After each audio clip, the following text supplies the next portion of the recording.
And welcome in for the third episode of the Fantasy 4-Pack. We're talking running backs today and some stats, some running backs that we want to talk about, some of our flag plant guys. Obviously, we are drinking Ice House today, thanks to one Matthew Vitale. The premium stuff, none of the IPAs or just a quality American brew from Milwaukee. We switched from two good beers to A better beer. As you can tell, me and Ian are thrilled. Yes, I can't wait to Get that first, just put crisp. this poison in my body. Okay. To get off the topic of Ice House before I vomit profusely on the table, though, before we launch into running backs, I want to talk a little Dynasty with you boys, because I just had one of my rookie Dynasty drafts the other day, about a week or so ago, and post-draft, I found out that Nick Chubb was on the trading block, and in an effort to make sure that I locked him down, I overpaid a little bit, but I traded 3 firsts and 2 seconds, all future picks. Personally, I think it's a great deal. The league was very aggressively split on it, with half the people saying that I got bent over a barrel by the Chubb owner, and half the people saying that I fleeced the Chubb owner. Where are you guys in that trade? I personally don't believe that Dynasty picks are actually really worth anything if you are getting an established star for the pick. So if you're getting a horse for picks, you take the horse every time. That's my thoughts on it. You guys? Okay. Just my first clarifying question is: so for the 3 first rounders, have you already done the rookie draft for this year in that league? Oh yeah, I got DeAndre Swift and Jerry Jeudy. All right.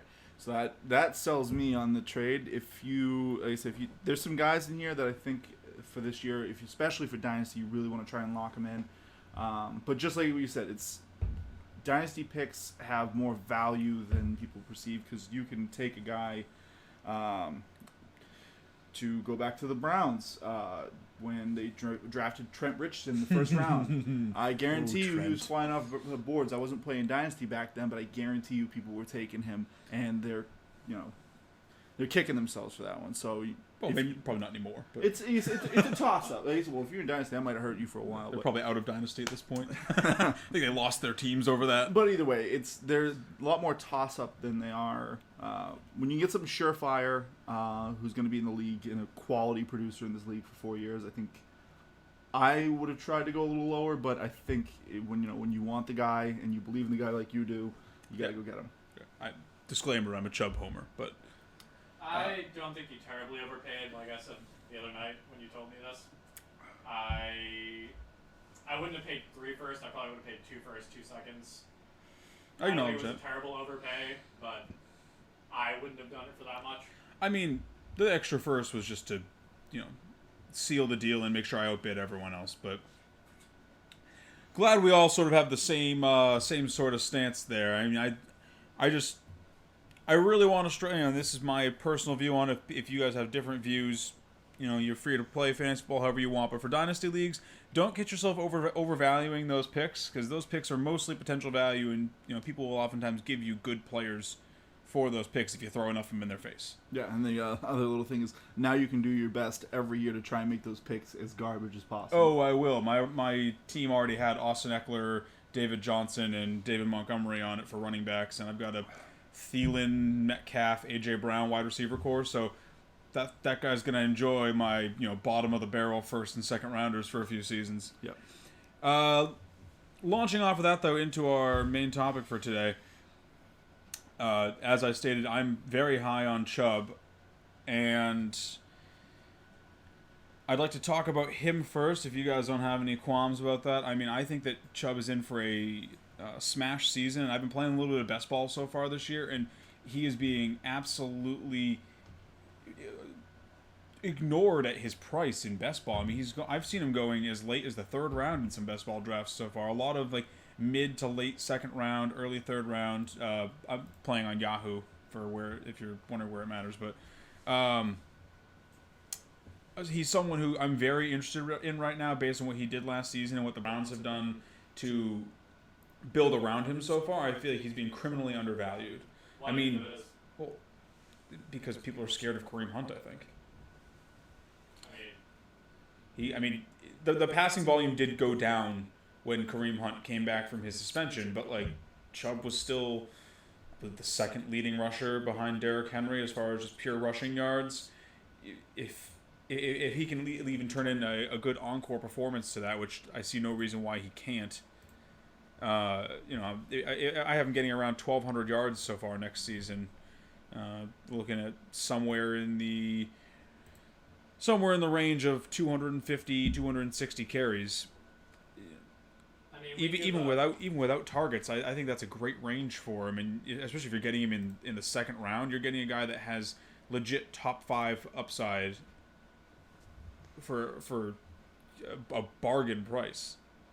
It's like what in regular leagues, Chubb is going in first, maybe second round. Well, we don't have any regular leagues to pull from yet, so I'm just pulling from best. Well, I meant last year, like just like standard redraft. Oh yeah. Last year he was going back at the first, beginning of the second. Well, yeah, and it's like Kareem Hunt was also a concern there. Why, after the performance he put out last year, why would he go down? That just doesn't make sense to me. Well, you got to remember that you're getting a full season of Kareem Hunt this year. So instead of him coming in week 10, letting Chubb just get all those free carries, you're gonna have a guy spelling. You're gonna have a guy taking those a lot of the passing work, and Kareem Hunt, like I said, the last season he had in KC, he even with missing those games at the end, he still finished as I believe the RB11 that season. Like I said, he was an explosive back. He was a top guy.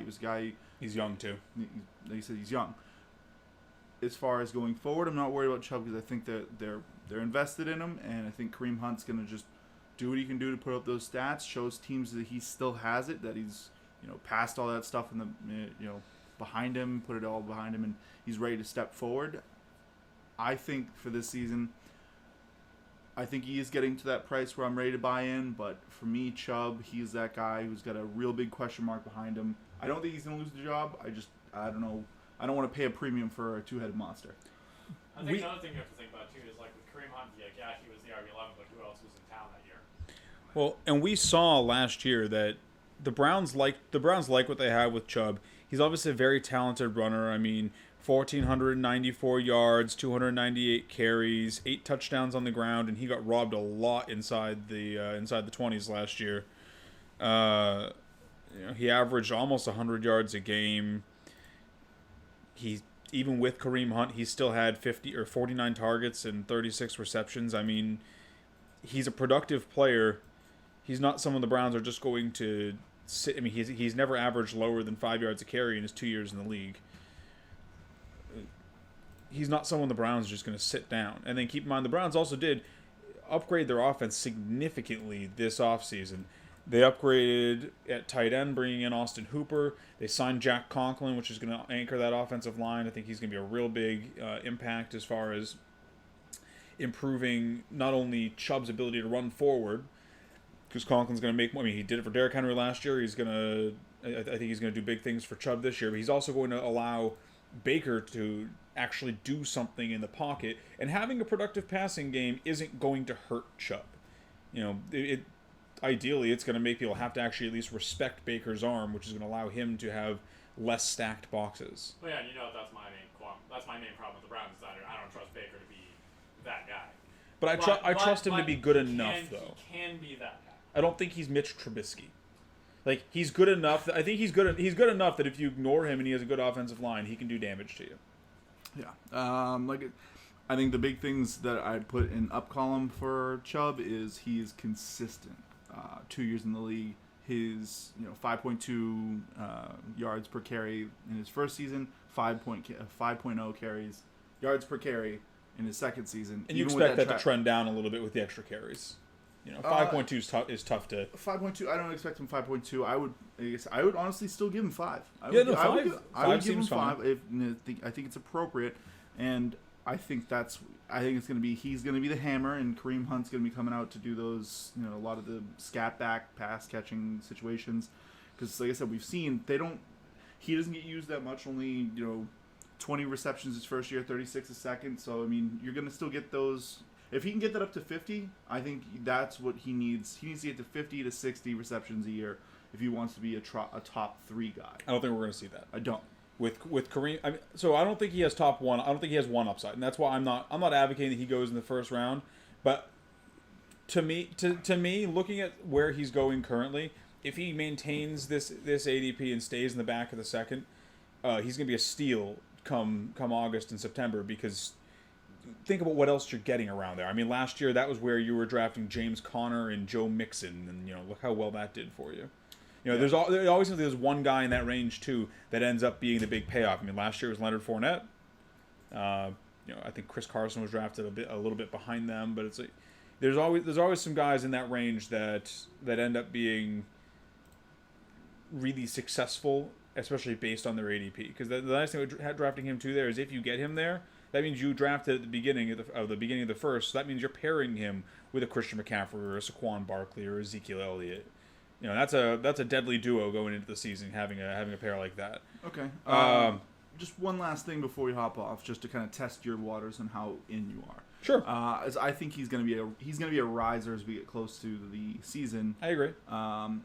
If you're sitting, let's say the number 10 pick in a redraft, 12-man, half-point PPR, are you taking him with the 10?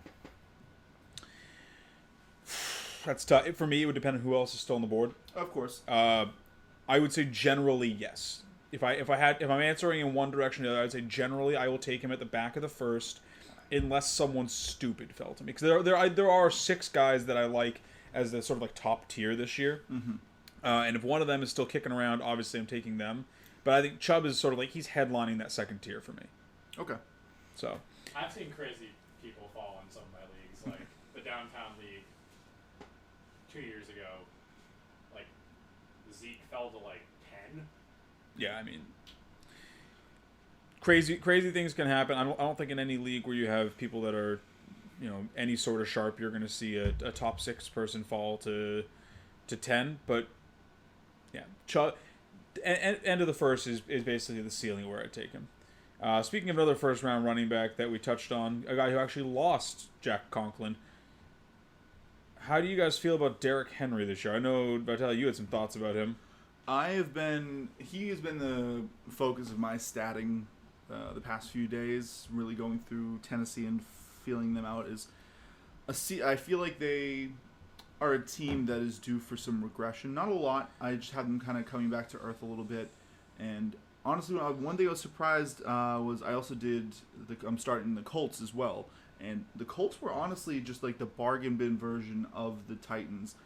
Just a little less flashy, and their backfield was a little more mishmashy. But going back to Henry, I feel like you just saw the peak of Henry. I think this is, if everything goes right, that's what you're getting out of Henry. And my worry is that didn't turn out to be a top 3 season, top 4. He finishes the RB6, and I think the only thing going in his favor, he just had all these carries, but his legs are still on the relative fresh side because he was spelled by DeMarco Murray when he was the backup as a rookie. Then the second season, he was splitting with Dion Lewis. And then the third season, he still had Dion Lewis cutting into his work. And this was the first season where he got feature-back carries. So it even took him a little while to get going, too. As someone right. who owned Henry last year, it was like, I traded him away because I wasn't seeing production. And then that's when he started, at the end of the season, he kind of hit his stride. So I'm on the other side of the fence from you, because I think that I think Henry's just a beast, and like you said, he has managed to, for someone his size and what his profile or what he profiles as, he has been lucky so far as managing to avoid being run into the ground like I think he's going to be now. Mm-hmm. I think we are going to see another fantastic season out of Henry, and the big reason that I think that is because the big thing that we saw with when Henry really took off last season from just being a serviceable fantasy back to a great fantasy back was when the Titans switched from Marcus Mariota, who's a big bag of trash, to Ryan Tannehill, who'd say what you will about him, game manager or whatever. He did what the Titans needed him to do. Like I think we've seen that Miami is just a pit of poison for fantasy players. Or at least it was while Adam Gase was there. Mm-hmm. These guys, they get away from that city, and they turn into decent fantasy options. I mean, I'm excited about Kenyan Drake for the same reason this year. I'm less excited about Ryan Tannehill just because that offense doesn't seem like they want to throw. But in terms of being excited for Derrick Henry, I think Ryan Tannehill is very good for what they want to do because he's not going to turn the ball over. He's going to make positive plays when he needs to make positive plays. And then in the rest of the game, they can just give the rock to Henry 40 times a week and just let him take them to the promised land. I think that's one big thing I like about Henry is, like you said, Tannehill he does what they need him to do. I mean, last episode I said he's only throwing the ball 23 times a game. He's good enough. Like, he takes care of it. And the benefit too with someone like Henry is when you're getting the volume he is, you only need one. I mean, you saw it with Leonard Fournette. What was it, last year, 2 years ago, when he had that game where he had like 16 carries and 15 of them were for like 3 yards, and he had that one 67-yard carry for a touchdown that made his day. Oh, yeah. Like those bigger body running backs that, you know, they sort of rely on just wearing a defense down, and they just need to break one. And when you get that many carries, it just every time you do, you get the chance to break one. I mean, no one wants to tackle Derrick Henry. If they're feeding him like they were last season, then he's going to be successful just from being on the field and being the only person in that backfield. The only thing that I'd be somewhat worried about is if defenses really try to focus on taking him out of the game and making Tannehill throw, and he gets game scripted somewhat. Because he doesn't have to get game scripted a lot, I don't think, for it to affect him. You know, if he loses, let's say, 5-6 carries a game in negative game scripts, all of a sudden I think you're seeing a massive impact on his fantasy performance in those games. I mean, he had 303 carries last season. that's a lot of carries. Yeah. Yeah, I mean, that is the other thing that I'm slightly worried about is whenever I see a running back get that many carries, I tend to try and steer away from them the next year because it's generally bad news for their legs if they get that much. So I'm just hoping that the fresh legs win out over the Did anyone have heavy more carries? season.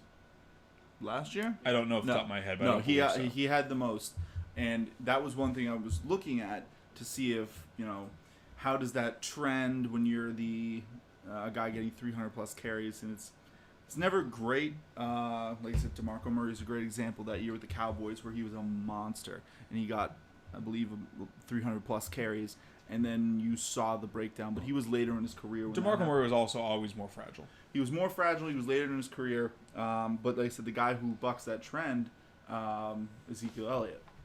2 years when he was the rushing champion, he had 300 plus carries.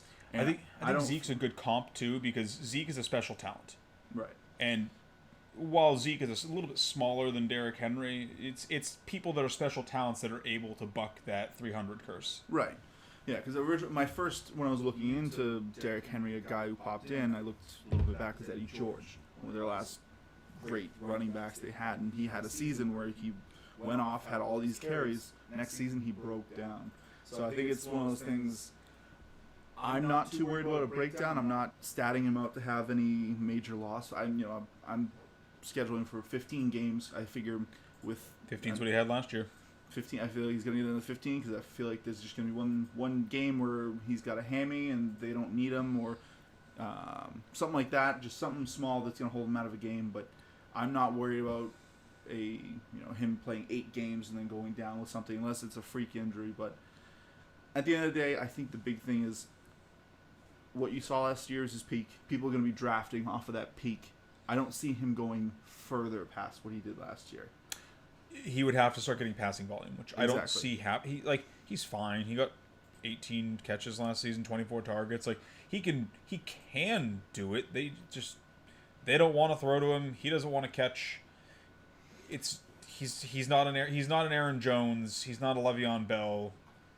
Right. And I think for that reason He's not a Todd Gurley. That's why I'm down on him, or at least that's why I hope I can try and cool the Jets on people, because his playoff run was historic, and people, if they're drafting him, they're going to be drafting him off that playoff run 6, too. If he's going 6, 7, like that's way too expensive for my blood. That's where I want to get a surefire guy that has. You wouldn't take him at 6 or 7? No. I'd be looking at my. So you're not getting him this year. Then you're not. You're taking Derrick Henry where I'm taking Chubb. Jeez. Mm-hmm. I mean, well, actually, that's because they did have very similar profiles last year. I mean, Chubb was only 50 yards behind the guy. Exactly. And we're not talking about him in the same breath. We're putting them tiers apart. I think it's just the guaranteed volume that brings him into that Right. top tier. He is in the top tier for me. Right. I think he's a strong candidate to repeat. Someone who I don't think is a strong candidate to repeat, and I know Frankie disagrees with me on this, Aaron Jones. I mean, I'm in full-on sell mode for just anyone who wears Packer green aside, unless you're a Jordan Love fan, but I mean I sold Devontae Adams in Dynasty. I have no interest in acquiring Packers players. If I was a Packers fan, I would be applying for a new fandom, maybe with the Vikings or maybe the Lions. If you're trying to stay in division, I know the Seahawks are always accepting bandwagon fans. Well, we'll get to the Seahawks later. Okay, so before I start on why I like Aaron Jones, why don't you like him? Well, is it an Aaron Jones thing or is it a Packers thing? It's a Packers thing. I love Aaron Jones. Why are you down? I'm hashtag free Aaron Jones. Why are you down with the Packers? We're gonna get to that too. I'm down on the Packers because they just drafted a quarterback in the first round while they still have Aaron Rodgers under contract for 4 years.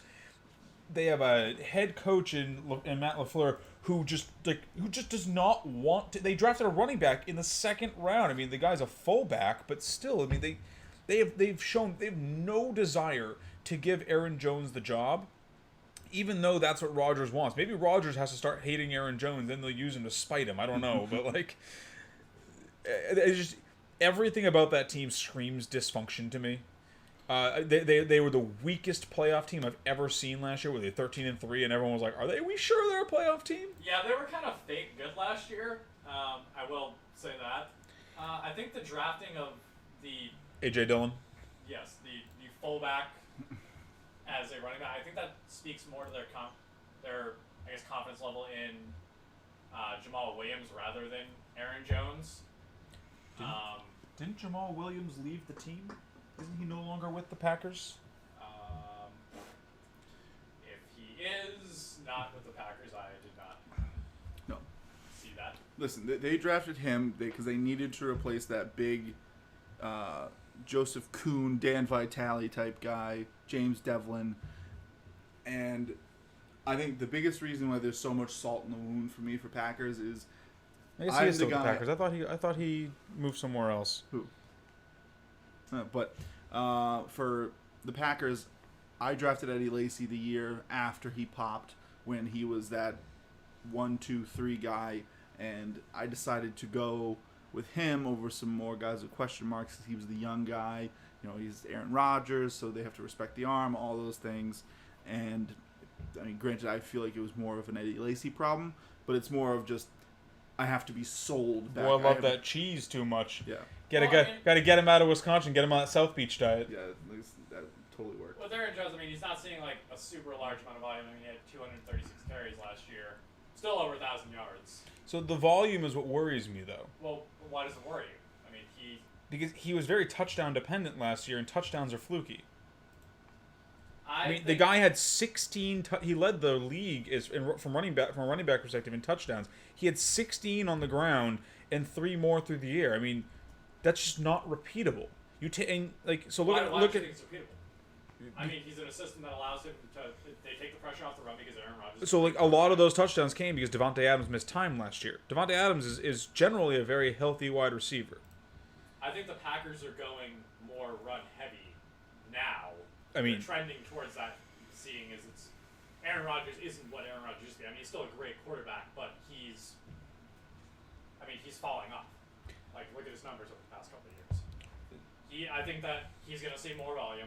I think that, like I said, the drafting of A.J. Dillon was more of a testament to Jamal Williams. I mean, he had almost 50 receptions last year, and he was averaging 10 yards a reception. I mean, he's capable of being that pass-catching back, so they might not need Jamal Williams anymore. They might not need him in that D role. I actually just looked it up because I was curious. I was wrong. Jamal Williams is still on the team. I misread it. He's just not expected to make the roster. Yeah. So. But they drafted the new hotness. So you don't draft a second-round running back and not use him. Well, no, I don't think they're not going to use him. I'm thinking that he's going to fill that Jamal Williams role. And so also the other reason that I don't believe that 16 is repeatable, aside from the fact that it's just touchdowns are fluky and people don't repeat. Look at Aaron Jones' previous seasons. He was 4, 8, 16. I think he's still going to have a productive season, 8, 9 touchdowns, in that range. I think 16 is a stretch. I mean, 16 that's like Vitale was just saying for Derrick Henry. 16 is the high watermark. Oh, I mean, at the end of the year, you don't get back to that. Like I had him in my league at the end of the year, he was popping off. Like there was two 4-touchdown games. You don't get back to that.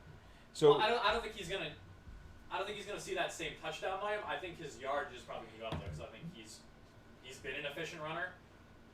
But he needs that touchdown volume to maintain his position as a top fantasy back. I'm not down on him as a player. I'm down on where he's going to be taken. Yeah, I think a big thing I have to remind myself with Aaron Jones is something that Ian's told me before. It doesn't matter how good the player is. Doesn't matter how much you like the player. How much anything about the player. If the coach doesn't like him and the system he's in doesn't want to use him, he's not going to be good. But they've been using him. Listen, up until last year, they said there's a reason why the free Aaron Jones tweet has been so big. That's what you're saying. Up until last year, all we have to go on right now is like, okay, so 3 seasons. That's a good sample size for running backs. 3 seasons. Where are we now? We're in this season. Last year, most recent sample, they were using the shit out of him. He's 2 and 3 6 attempts, averaging 4.6 yards per carry. I mean, that's I see no problem with his use. To give it a good mental picture of who he is, if same basic stats, a couple less attempts and about half the touchdowns. Philip Lindsay last year. You weren't happy if you owned Philip Lindsay last year. You were actually very upset, especially where you drafted him. He got 7 touchdowns last year. That's still a solid 1,000 yards, 7 touchdowns. That's not a bad year, but people still didn't like owning Philip Lindsay. And because Aaron Jones got to 16 touchdowns, it's putting him in the first round. It's like it skews your perception of him. You feel better about him. Yards are the thing that I find consistent. It's what keeps me interested in guys like Chubb, even though they have guys behind them, because you know he can get it done. It's, do I believe that they're going to give him these carries that he has not yet gotten? That's what you're buying into. Do you believe that even though they spent a second-round pick on a guy like Marlon Mack was great last year. They just spent a second-round pick on Jonathan Taylor. So and let's say he loses 7 touchdowns, Frankie. That chops 42 points, not even counting the yards and reception count that he would have lost with not having that, because we don't know how they would have gone into the end zone. Just the touchdowns chops 42 points off of his total. If you chop 42 points off of his total, he comes in at 7, just above Leonard Fournette instead of at 2. He goes from 314 to 272. I mean, I'm fine spending a second-round pick on a 7th-round. But he's not going to be a second-round pick. That's not where he's going right now. He's gonna be back of the first, middle of the first, back of the first. Yeah. He's currently he is someone who is generally being drafted ahead of people like Nick Chubb. How? That's what I've seen in best ball so far. He's been a top of the second guy, top of the second, end of the first guy, Nick Chubb. After those first 6 are off the board, after your Christian McCaffrey, your Ezekiel Elliott, your Dalvin Cook, your Derrick Henry, your Saquon Barkley, after all of them are off the board, he's oftentimes the next one to go. Yeah, so he's your 8, 9, 10 guy. He's being taken in the same range, oftentimes ahead of Nick Chubb and Kenyan Drake.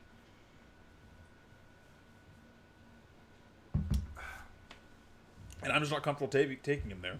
Right. Like I said, I'm not. If his ADP falls, and if he comes back to where Nick Chubb is currently, I'm more than happy taking him there. He's still a serviceable running back, or even a good running back, and I like what he brings to the table.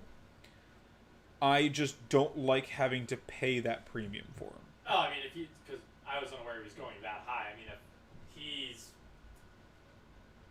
I don't think I would be mad, because I think he's going to get that volume. I think you guys are looking way too. Well, I think he's going to get the volume again. I don't think he's going to get the touchdown volume. That's the biggest thing. He could easily get 236 carries again, but if his touchdowns regress back to the mean like they should, he's going to lose 6 or 7 touchdowns off of that. And Aaron Jones with 9 touchdowns just doesn't have that same sexy season that he had with 16 touchdowns. Right. I mean, Jamal Charles is always a great fantasy back, but the year where he was just knocking the league dead with touchdowns, you're always more happy about that than just a standard Jamal Charles year. Oh yeah. Whenever a running back goes bonkers with touchdowns, he's oftentimes overdrafted the next season. It usually is, and it's because people chase those touchdowns. You're chasing points with a player like that. But we do have to move on to the next player. Speaking of chasing points, I do want to talk about someone who we're chasing a little bit further back here, but someone who I was actually surprised that I was rather bullish on after I finished ranking him. Talking on Todd Gurley. I know you like him. I do like him. I don't know how you feel about him. I I was surprised at how bullish. This is assuming health. I was surprised at how bullish I was on Todd Gurley. So he was one in my rankings. He's a guy that whatever the way the wind blows is kind of how I'm with him. He's the one where I'm glad that you guys have stances because I feel like I'm the middle guy where I don't know where I'm going to take him or if I'm just going to completely avoid him. I do love the landing spot because we've seen that they can produce a top. That team produces points. That's just how it is. They score and score and score. And that's why Julio Jones, not just saying Julio Jones isn't good, but that team can produce fantasy studs, wide receiver, running back. And I think they were just, the last few seasons, it was just they had a broken down running back and nobody in the backfield could step up and take that spot. Last year, they had Ito Smith. so many injury Oh, yeah. last year. And Ito Smith is not an NFL running back. No, I think that this year with the offensive line being healthier, I mean, barring any more injury, I think that Todd Gurley, there's no reason why Todd Gurley can't, I mean, barring his own health, because, I mean, he has had that lingering knee issue for a while now, and that is something to be concerned about. So, but assuming he stays healthy, I don't see there's any reason he can't return back to the Todd Gurley we saw even a year ago. Like, I mean, last year he still put up decent numbers. I mean, he didn't have 1,000 yards, but I mean, he still had 12 touchdowns. So while I agree that the knee health is something that you have to keep an eye on, because you can't just ignore that. Obviously, I'm bullish on him mostly because when I was statting him out, I found that even just a simple, like not even full, but partial return to where he was as a player, you stat if you stat him out for 60 or 16 or 17 carries a game, you bring his receptions up because Atlanta just lost Hooper, oftentimes tight end and running back, those stats cannibalize one another as far as the passing downs. Right. So there's a lot of vacated targets from Hooper right there that have to go to someone. They aren't all going to go to Hayden Hurst, even though obviously the Falcons like him because they paid a decent penny to get him. But they aren't all going to go to Hayden Hurst. So really, the only thing that I believe you have to be worried about with Gurley, if you are worried about Gurley, is you got to be worried about his health, because if he plays a full 16 games and you just project him out for 4.1 yards a carry, which is back towards the 4.8, 4.9 that he was hanging at while he was an all-star, pull away from the 3.8 a little bit, and you give him 70, 80 targets, 55 catches, which he's done before. That's not even outlandish for him. Last season was bad, but before that he did get that kind of reception work. We know he can do it. It's just a matter of his health. You project him for that, all of a sudden he comes in, once again, if you're using last season's points, he comes in right ahead of Leonard Fournette, which you are much happier about than what he did, obviously, last season. And last season left a sour taste in a lot of people's mouths. He's going further back. He's going far enough back that he's going like back of the third, beginning of the fourth right now, which has me salivating too, because he's going in the same range as like Le'Veon Bell, David Johnson, another old guy running back. I'm spacing on him, but he's going in that range where it's sort of the old guard of running backs, and people are kind of nervous to draft them, I guess. And he to me seems like a potential re-breakout candidate, someone who could really deliver for fantasy owners in a round where you're not always taking a surefire thing. I mean, keep in mind the Falcons did have the 24th worst offensive line last season, and a large part of that was because they had Caleb McGarry, who did not have a good season, but a lot of people are projecting him to have a much better sophomore campaign. and then Chris Lindstrom, who played really well when he came back from week 14 on, but he spent most of last season injured. Right.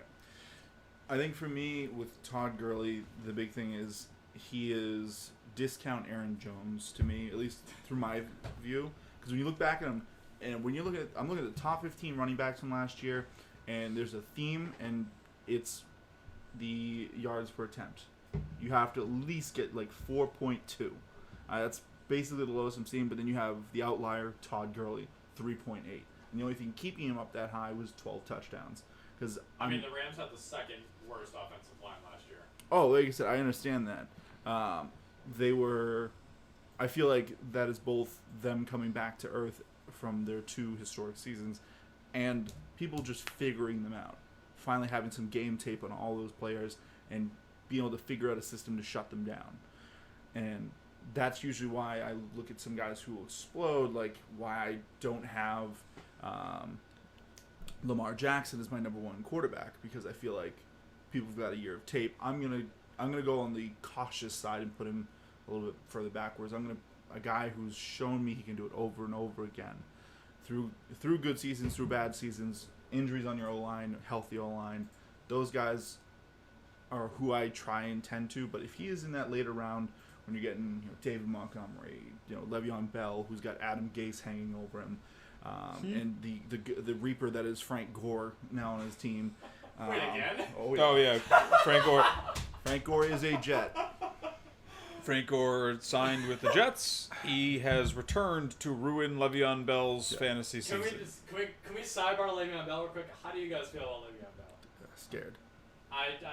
I like him where he's going. If his value moves up too much, so maybe saying I like him where he's going is too strong. I'm okay with him where he's going. If I get stuck with Le'Veon Bell, I will take him begrudgingly. I won't be happy about it because the entire Jets team makes me want to throw up in my mouth. I'm on the same boat, and unlike you, I'm not happy to take him. I'm taking a wide receiver at that point.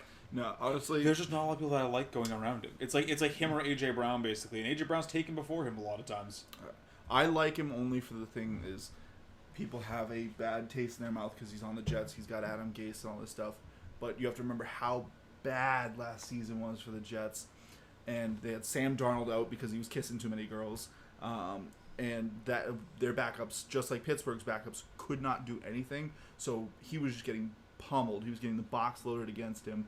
And I think this year, Sam Darnold's going to take a step forward, and I think that's going to take pressure off the O-line and let Le'Veon Bell do what Le'Veon Bell does. There was a headline I saw on Twitter where it was, I forget which site it was from. They were talking about Sam Darnold for MVP, and I was like, probably a Jets. Let's not. We're just gonna step back. I mean, I agree with you. I think Sam Darnold's probably gonna step up, but I don't think it's gonna be enough to affect Le'Veon that much. Probably a Jets account. No. So speaking of injury-prone running backs, how do you guys feel with the Seahawks backfield? Because I every time I look at it, I'm just like, well, like they're just so. I want to like it because Seattle is a system that produces good running backs. That's because Pete Carroll likes to just he has one of the better passing quarterbacks in the league, and he's still like, oh, you know what, we're just gonna run the ball like 30 times a game. Well, yeah, because Russell Wilson is efficient. He doesn't need a lot of passes. Russell Wilson. But he doesn't need a lot of passes to get the offense going. And then on top of that, the Seahawks they've always used a bell cow 3-down back and fed him all the carries. So that's why I hate this. I hate Chris Carson. Just the injury, everything around him. Injured right now. Oh yeah, that's So the reason that I waffle on him is because one, I hate running backs who fumble. Chris Carson has the longest leash of any fumbling running back I've ever seen. But on the flip side, it doesn't sound like Rashad Penny is going to, who I like talent-wise, I like a lot more than Chris Carson. But it doesn't sound like Rashad Penny's going to be there to start the season. It sounds like he's going to start on the pup. He's got a whole after surgery. I mean, apparently there was video where he was working out and he's showing progress, but they're still not. It sounds like he's going to start on the pup. Yeah. Honestly, Rashad Penny's probably the least hyped first round running back I've ever seen. Like you think about a guy like you think about guys that go in the first round, like CEH this year, or guys who can go around the first round. Cream my jeans over CEH. People salivate over these guys. Like when Melvin Gordon went in the middle of the first, like everyone was shut the doors. They actually took a first round running back, and then Rashad Penny comes out. I mean, it was in the late 20s, but everyone was just like, yeah, I guess they took Rashad Penny. He could be really good. And they were treating him like he was like a third, fourth round pick. But with this, I'm treating it. It's a roulette board. I want the cheapest buy-in on this thing. I want to take the rookie they just took, even though he's a late round guy, and just maybe he gets the job. So for me, I think my thing is I could probably talk myself into taking Chris Carson, but I'm gonna try and unload him before. If I take Chris Carson, I'm trying to unload him before Penny comes back. I think Chris Carson, much like the next guy on our board to talk about, is a short-term play. I think that you only want to hold him as long as he is the only name back there. And once there's more people than just him in town, you ship him to some sap. You give him away for, a too good to be true deal, and you just wash your hands of him. And if he kicks you in the ass for it, then you know what? Sometimes you're too early on a player. See, but that reason right there, like, just my last one is just like I said, that's exactly why. No one's going to draft him. He's going to be like one of your last few rounds. Just go out, grab DJ Dallas at the end of a draft. Oh, sure. He's a great flyer. Great dart throw. Because he could, if Penny's out and Carson's out, someone's going to run the ball. Penny hasn't shown the ability to be healthy. Exactly. If Carson starts fumbling, Penny's out, DJ Dallas could be huge. And if he produces, he gets the job. So another tandem that I'm somewhat worried about. I really like the talent dynasty-wise, but redraft, I'm sort of scratching my head. Jonathan Taylor and Marlon Mack. Mm-hmm. I know you have some strong thoughts on this one, Vitalis. I'll let you lead off. Yeah, so this one, I didn't think I was going to talk about it until I really saw those ADPs where people are taking Jonathan Taylor in the second round, top of the third. I was like, do people forget that Marlon Mack was a thing? I mean, I know he had... to start the year, Marlon Mack was a top 5 running back. I feel like people forgot all about that. And I just can't, in good faith, go into a redraft league and take a guy that high who could start the first 7 weeks as the backup. Like, you're drafting, like, they would say... generous. Like... He could be the entire season as a backup. I mean, Marlon Mack is in the last year of his career. There's no guarantee that the Colts don't just keep their shiny new toy fresh and just use him to spell Marlon Mack basically, and just run Marlon Mack into the ground because they can just dump him next year. Exactly. Oh, I agree 100% with that. Yeah, like you've been saying, Frankie, you think they're doing the rebuild wrong. I think. Oh, Marlon Mack, like the Colts? The Colts. No. I was talking about Denver. Denver.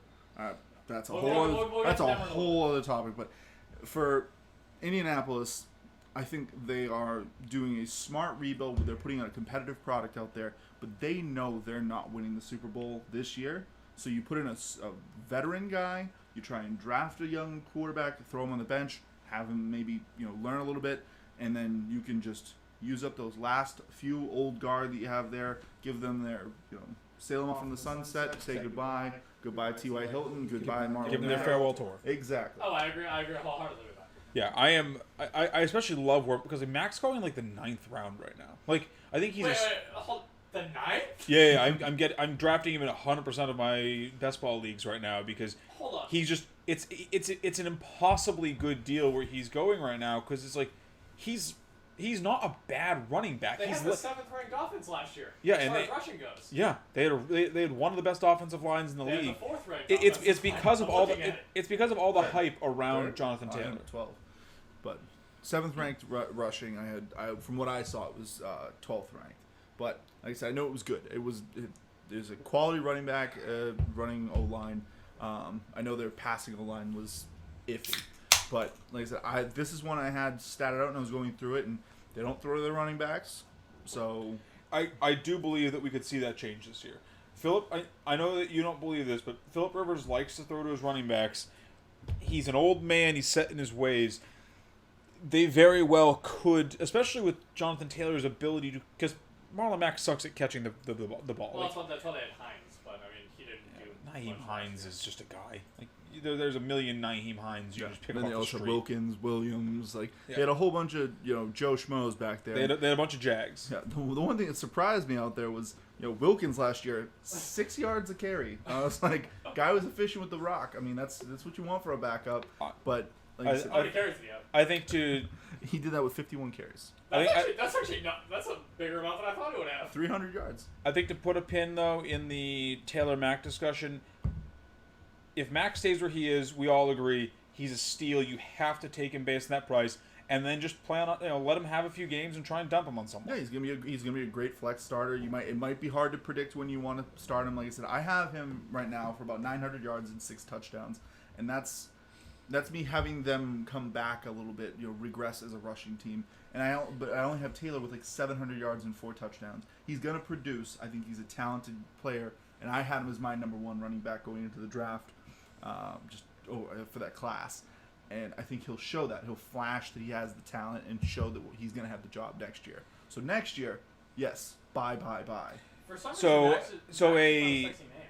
So, a guy that very similar situation that I'm sort of flipping the script on with this one, where I'm more interested in the rookie, Kerryon Johnson. I love Kerryon. I'm very sad that he is approaching retirement and or death. I'm not sure which one. The latter. But the big reason that I'm flipping the script on this one as opposed to favoring the vet over the rookie.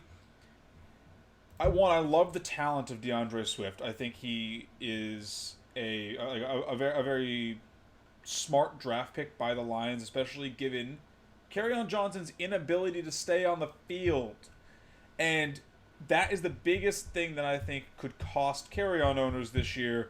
And could benefit Swift owners is we don't know how many games any of these guys are going to play, but we really don't know how many games Kerryon's going to play. Kerryon could step onto the field and turn his ankle and we never see him again.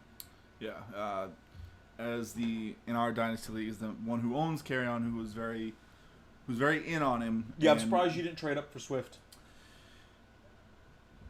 After the draft, it was just full on depression, and it was just why I bought all sad music. Yeah, and just doing crying into your pillow. Yeah, I just needed to not look at it, and because when you went in that You're like draft, the Wolverine meme where you're just laying on your bed, stroking his picture. Yep, just think about those happier times of all that hype. I was not the conductor of the hype train, but man, I was in the front of that train. Just everyone gets their heart broken every once in a while by a running back. I'm gonna stay on the train. I'm gonna stay faithful, and I'm just gonna hope that DeAndre Swift is just a mirage, and because draft picks don't always work out. See Rashad Penny. Yeah, but when draft picks do work out, when the guy ahead of them can't stay on the field. You know what? But I mean, if you're confident, more power to you. I'll be happy to take DeAndre Swift and enjoy the fantasy success that I'll have with him because the Lions are a team that loves to run. Let's circle around to the third hyped rookie this year. Actually, the only one that was drafted in the first round as well. Someone that I'm very high on, although not as high as my initial rankings, not as high as I thought I was going to be. Mr. Clyde Edwards-Helaire. I ended up statting him out for a little bit less than what I thought I would. Although I may move that needle more in the hype direction as it gets closer to the season, depending on what I hear in training camp. Because a big reason I statted him lower was the non-guarantee that he's going to have the job. That monster that was last year. Yeah. I mean, the coaching staff hasn't come out and said he's the starter. So until I hear he is the starter, I'm going to be bullish but cautiously optimistic. Yeah. But I mean, I still have him for 181 rushing attempts, 815 yards, 7 touchdowns, 75 targets, 57 completions. I mean, I have a very productive season out of the kid. And especially with where he's going, in that same range as, your Kenyan Drakes, your Nick Chubbs, your Aaron Joneses. I think he's being a little overdrafted just based on the amount of question marks in the air, but I'm very excited for this kid, obviously, I want to own any part of that Kansas City Chiefs offense that I can. I mean, they're dynamite for fantasy. I mean, I'm team buy all of KC that you can. And Well, I mean, I don't want McCall Hardman, but well, maybe in a good matchup. I'll start him on DK every once in a while. I mean, mainly the Tyreek Hills, the Travis Kelce's. Why you can't, because I think Travis Kelce's going to fall off this year. But I hate Travis Kelce so I think he's going to have. I think this is the last year I want to own Travis Kelce as high as he's going. Honestly, I think this year might be. I mean. Oh, I'm much more on Team Kittle than Team Kelce. Well, But that's a discussion for a different day. But yeah. I mean, but I digress. I mean, the running backs for the Chiefs do have seen a lot of fantasy success over the years. Whoever that lead back may be, and keep in mind he was a first round pick. I mean, if he can catch passes too, I mean, I don't see a downside to it. Well, and he was a first round pick who Patrick Mahomes himself asked for on the team. You tell me that the running back, the all-star, next great thing quarterback, or actually I guess current great thing quarterback, because he just won a Super Bowl. So you tell me that the guy that the best quarterback in the league asked for specifically to be in his offense isn't going to get heavy usage, and I'll call you a liar. I definitely like CEH. He's one I think this year I might, with where he's going, I'm probably not going to be a CEH owner. I am going to be a little on the sheepish side just because I think KC has a very clear and obvious way they play football. They want to run as fast as they can behind you, throw the ball 800 yards, and then they catch it and it's a touchdown. So they're off the field in 2 plays. Not the greatest for a fantasy running back if, he gets out there, gets 2 carries, and then Tyreek Hill takes it to the house. But with that said, that means the field is going to be stretched. So that means all those little under routes. Oh, yeah. You're running against 3 and 4 man boxes. Oh yeah, and then not even the under routes. I mean, he can just with a 3 or 4 man box, he can just walk through. Oh yeah, I guess you also have those strolling his way to the end zone. Seeing all those little plays where he might stay in to do some blocking, and then he scoots out for a pass, and then you see Mahomes do his Mahomes thing, roll out of the pocket and sidearm one right into him for 10 yards. And I also do want to remind everyone, Damian Williams sucks. Okay, he should have won MVP in the Super Bowl. Yeah, sure. That doesn't make him suck less. Well, no, I think that by definition makes him suck less. No, anyone can have a good game, and he plays for the Chiefs. No. He had the good game. Sure, he did.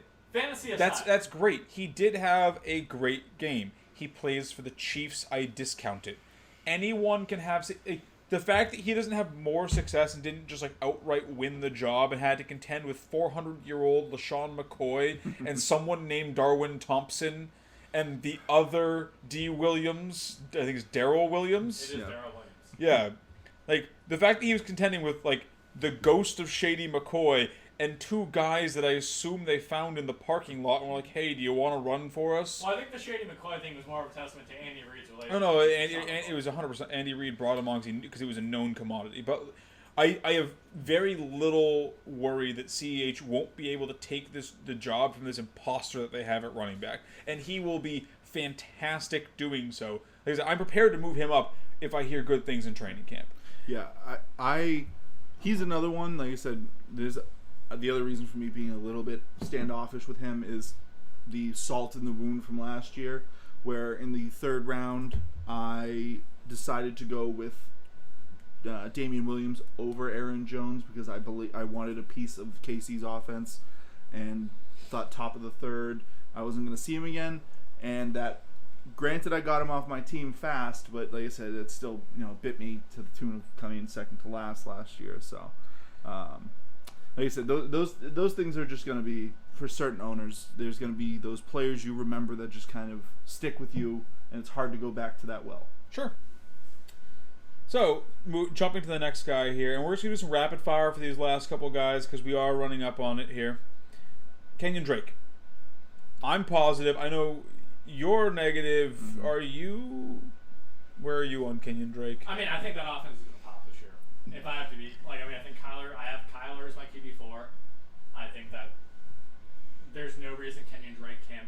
I mean, look what we we saw last year for a sample size. I mean, we saw what, half a season. I'm bullish on almost everyone in that offense. I've got Kenyan Drake. I've got Kenyan Drake sat out for 237 attempts, 1,137 yards, 8 touchdowns, 57 completions, 403 yards, 3 more touchdowns through the air. I mean, I think he's going to have a fantastic season. I'm very excited about him. I tell you, want to go a quick word on why you are against Kenyan Drake?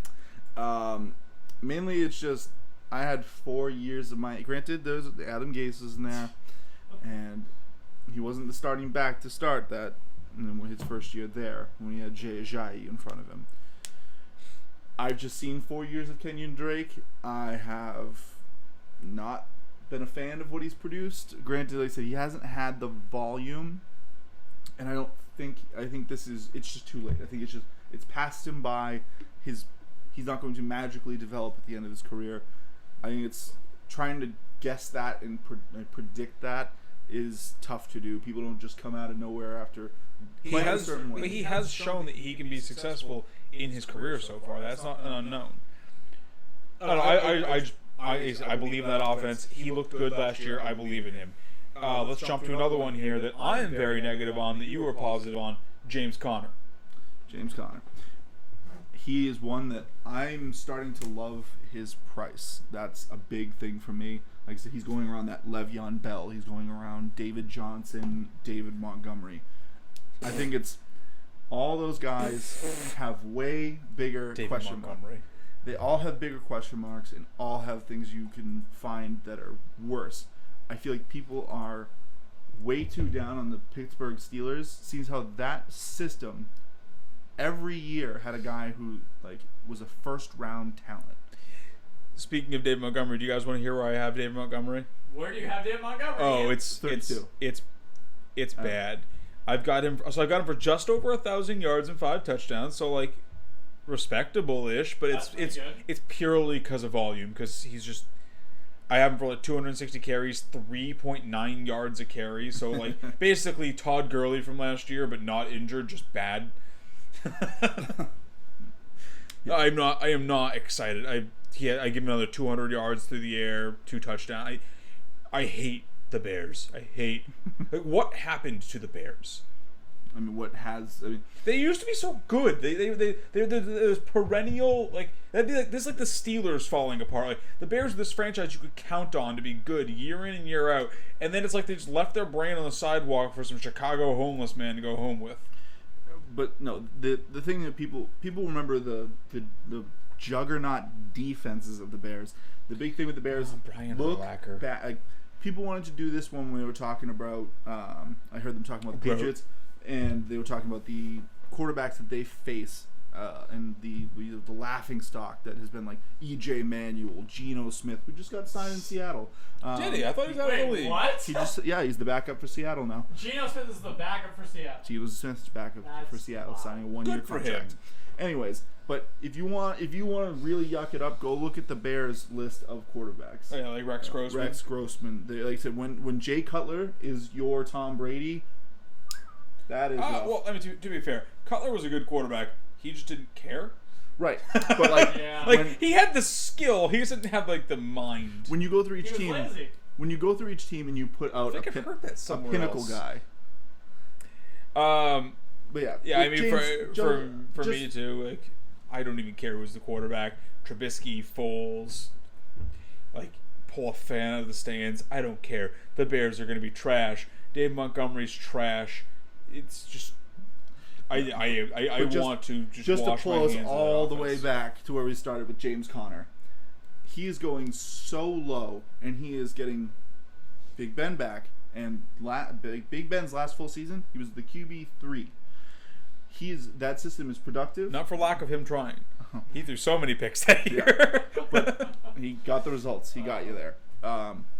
And he was cheap as well. You were getting him late in the rounds, which you'll get him this year if you want to. I don't want to gamble on him again, but it said Pittsburgh produces points is what that system does. They had one down year, and everyone's ready to just write them all the way off. I think it's best bet is that you're going to get them in the low rounds and you're not going to have to pay too much. Yeah, so I mean, I don't think you're wrong. I just don't necessarily agree with, I guess just taking Connor in general. Yeah, I can't sell myself on Connor this season. He looks bad. They drafted his replacement, and he's so injury prone. I don't like him at all. I'm not high on James Conner. I can't. I mean, where is he going right now? I actually don't know off the top of my head. But so last on our list we have Melvin Gordon. I hate that offense. Oh, Denver. They're trying to skip their rebuild phase, and Melvin Gordon, I think will be. I'm waffling a little bit on him because I hated the idea of him going there because I was looking at his most recent numbers. His most recent numbers are. I have you down as pro Gordon. Oh no, not at all. That. Look at his most recent number. I think he can do more than he did. What he had 162 carries last year, like 600 yards. That was a terrible year for Gordon. Look at the previous couple of years. I think he had like 250 and 230 something. So I thought we were going to be agreeing on Gordon, Frankie. Oh, no. While I initially hated that move and I thought I was going to hate that offense, the more I look at it, the more I'm selling myself on Melvin Gordon as a very usable fantasy option this season, purely based on the fact that the Broncos want to run. And you look at what Philip Lindsay did last year. You saw him wearing down towards the end of the year. He can't be the bell. He's not big enough to be the bell cow. He can't carry that load. He serves better as the 1B, which I really think is why they brought in Melvin Gordon, because they want this isn't an indictment on Philip Lindsay. Philip Lindsay is still likely he's probably going to lose value to Melvin Gordon, because Melvin Gordon is a great fantasy back, but I think that this really is the biggest indictment on Rolls-Royce. Yeah. Rolls-Royce is on his way out of town. Rolls-Royce is on his way out of town, metaphorically, if not also actually on his way out of town. Yeah, I think this is basically just them saying they're over Royce, and probably they're going to be looking at taking an early round running back very soon. So for this season, I think it's going to be like a 1 and then a pair of 2, like a 2A, 2B situation where you're going to see a lot of carries go to Melvin, and they're just going to use him, because I actually disagree with you, Frankie. I don't believe that they're restarting wrong. They drafted Drew Lock. They put him on the bench behind Flacco. They gave him, although I'm not a big fan of Flacco, he is a Super Bowl champion, and he has made multiple deep runs in the playoffs, and he at least has experience. So he got half a season of being able to tutor Drew Lock. They have Cortland Sutton, and then they just went out and drafted Jerry Jeudy. So they have a lot of young talent there. They're ready to put it all together and start running forward with it. So I like that offense. I think it's going to take a big step forward this year, and I think Melvin Gordon's going to be a good piece in that. So I like, once again, if he slides up boards too far, I'll start hating him. But for right now, he's cheap. I think he's definitely going to put up more numbers than he did last year. But other than that, there's no reason. If you can get him cheap, go for him. But other than that, I don't really have love for Melvin Gordon. I'm personally going to be avoiding. I mostly like his price. I like his price, and I like what I think he's going to be able to do in Denver. They brought him in for a reason. They brought him in to replace Royce Freeman and to give a primary role to someone that isn't Philip Lindsay, because Philip Lindsay can't handle it. I think if you draft Melvin Gordon, price dependent obviously, but I think if you can get him like 5th round or later, you're going to be very happy with what you get out of him, because you're going to get a serviceable running back 2 at a steep discount, because people are going to look at it and be like, I don't even know what to think of, unless someone gets cut.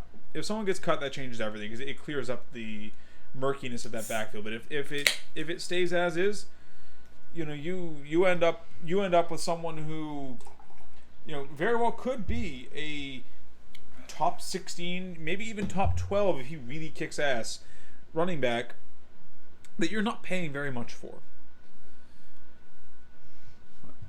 I mean, and at the end of the day, value is sort of the name of the game. Yeah, for me, I mean, he's totally price dependent. I mean, if he is cheap, I mean, like I said, I'm personally avoiding him, but if he's cheap and you need a running back, I mean, take him, I guess. Well, that'll do it for us here today, folks. If you have any questions about running backs we didn't mention, feel free to drop them in the comments. You know, we're always looking for future questions to ask, and if we get any good questions, we'll start answering those in our next video.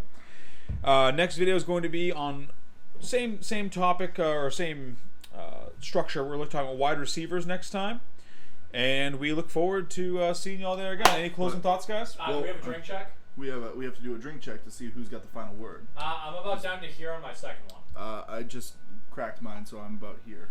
Frank, I think I am slightly behind you, so I believe you have final word again. Let me check. I'll be the arbiter on this one. Well, I got beer in a cup. Oh, true. So I got, these are 24-ounce cans. I have about 16 ounces in a cup, and I got nothing left in the can. I gotta be honest, I don't have anything to rant about, so I'm just gonna give this one to you. Ooh, you're giving it to me, huh? I have nothing to rant about, so. I am going to speak on a topic that I always forget about.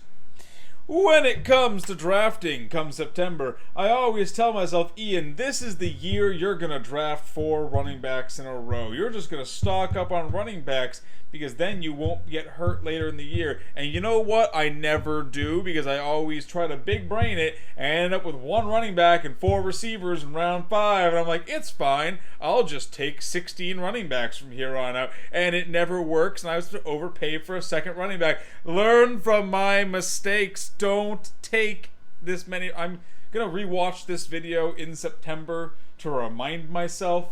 But like, really just take running backs with at least your first 2 picks, unless you're forcing it. Like, it's not don't big brain it. Don't be like, oh, look how good this value is for DeAndre Hopkins. No, just take Aaron Jones or Nick Chubb or Kenyan Drake and secure that like running back core, so that way you aren't selling your soul to buy like, you know, broke ass Chris Carson halfway through the season because you didn't prepare in advance. Learn from my mistakes. That's all, folks.